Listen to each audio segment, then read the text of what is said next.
हाय hello नमस्कार and welcome back to Shravani's kitchen and lifestyle. आज आपण अगदी मस्त आणि बाहेर मिळतात तसे घरातच व्हेज स्प्रिंग रोल कसे करायचे ते बघणार आहोत. हे खायला अतिशय मस्त असे लागतात. तर चला तर या रेसिपीला सुरुवात करूयात. त्यासाठी एका कढईमध्ये आपण तेल टाकून घ्यायचे 2 टेबलस्पून. आता ह्यामध्ये आपण बऱ्याचशा भाज्या टाकून घेणार आहोत, जसं की कांदा, कोबी, गाजर. आता एक एक करून आपण ह्यामध्ये भाज्या टाकून घेऊया. सुरुवातीला आपण लसूण आणि मिरची टाकून घ्यायची. 8 ते 10 लसूणच्या पाकळ्या आणि 1 ते 2 मिरची बारीक कट करून घेतलेल्या आहे. त्याला छान आपण 30 सेकंद मिक्स करून घेऊया. त्यानंतर आपण ह्यामध्ये बारीक चिरून घेतलेला कांदा टाकून घ्यायचा आहे. इथे 2 कांदे वापरलेले आहेत. आता हे आपल्याला हाय फ्लेमवर छान असं मिक्स करून घ्यायचं आहे. कांदा 1-2 मिनटं आपण इथं परतून घेतला, त्याला थोडासा गोल्डन रंग आला की आपण ह्यामध्ये एक बारीक कट करून घेतलेलं गाजर टाकून घ्यायचं आहे. आता सर्व आपण व्यवस्थितपणे मिक्स करून घेऊया. तुम्ही इथे हवं तर मशरूम देखील यूज करू शकता. तुमच्या आवडीनुसार कोणत्याही भाज्या तुम्ही वापरू शकता. आता इथे 1 ते 2 आपण बारीक कट करून घेतलेली शिमला मिर्च टाकून घेऊया. त्यानंतर आपण इथे 2 टेबलस्पून मिरचीची पेस्ट जी आहे ती टाकून घ्यायची आहे. आता आपण ह्यामध्ये बारीक कट करून घेतलेला कोबी देखील टाकून घेऊया. आपल्याला सर्व छान असं मिक्स करून घ्यायचं आहे. मिक्स करून झाल्यानंतर आपण 1/2 टेबलस्पून मध्ये काळी मिरी पावडर टाकून घेणार आहोत. आता आपण ह्यामध्ये काही सॉसेस टाकून घ्यायचे, जसं की आपण 2 ते 3 टेबलस्पून इथे शेजवान चटणी टाकून घ्यायची आहे. त्यासोबत आपण ह्यामध्ये 2 टेबलस्पून ग्रीन चिली पेस्ट टाकून घेणार आहोत. गॅसची फ्लेम लो करायची जेव्हा आपण सगळे सॉसेस टाकतो तेव्हा.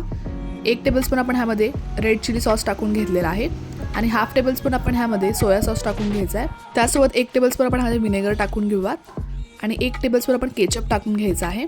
आता सर्व सॉसेस टाकून झाल्यानंतर आपण हे सर्व व्यवस्थितपणे मिक्स करून घेऊयात. ही भाजी मस्त अशी सॉसेसमध्ये मिक्स झाली पाहिजे. आता आपण ह्यामध्ये चवीनुसार मीठ टाकून घेऊयात. एक गोष्ट लक्षात ठेवायची की सॉसमध्ये देखील भरपूर मीठ असतं, त्याच्यानुसार आपण ह्यामध्ये मीठ टाकून घेऊयात व ही भाजी साईडला ठेवून देऊयात. त्यानंतर तुम्हाला अशी स्प्रिंग रोलचे हे शीट्स इझिली तुम्हाला मार्केटमध्ये मिळून जातील. तर इथे मी स्प्रिंग रोलचे शीट्स घेतलेले आहेत. असे काही हे शीट्स दिसतात.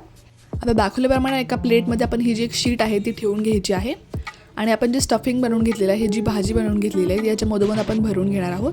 खूप जास्त नाही व खूप कमी नाही अशी आपल्याला जी स्टफिंग भरायची आहे. इथे दाखवल्याप्रमाणे तुम्ही पाहू शकता. व्यवस्थित अशी मधोमध आपण ह्याची जी स्टफिंग आहे ती बनवून ठेवलेली आहे. आता ह्याच्या साईडला आपण मैदा व त्याच्यामध्ये थोडंसं पाणी टाकून ह्याची एक पेस्ट बनवून घेतलेली आहे, जी आपण या स्प्रिंग रोलला लावणार आहोत, जेणेकरून हे स्प्रिंग रोल छान असं व्यवस्थित ह्याला चिटकलं जाईल आणि हे व्यवस्थित असं सेट होईल. आणि दाखवल्याप्रमाणे आपण ह्याची अशी व्यवस्थित घडी करून घ्यायची. त्यानंतर पुन्हा एकदा आपण जी स्लरी बनवून घेतली ती आपण ह्याला लावून घेणार आहोत चारी साईडने दाखवल्याप्रमाणे. आता आपण ह्याला असं व्यवस्थित असं रोल करून घ्यायचं आहे, रॅप करून घ्यायचं आहे. आणि तुम्ही इथे पाहू शकता अशाच रीतीने आपले सगळे जे स्प्रिंग रोल आहेत ते आपण इथे बनवून घेणार आहोत. तुम्ही पाहू शकता इथे सगळे स्प्रिंग रोल रेडी झालेले आहेत. आता आपण इथे एका कढईमध्ये तेल तापत ठेवायचं आहे आणि 1-1, 2-2 करून आपले जे स्प्रिंग रोल्स आहेत ते आपण तळून घ्यायचे आहेत.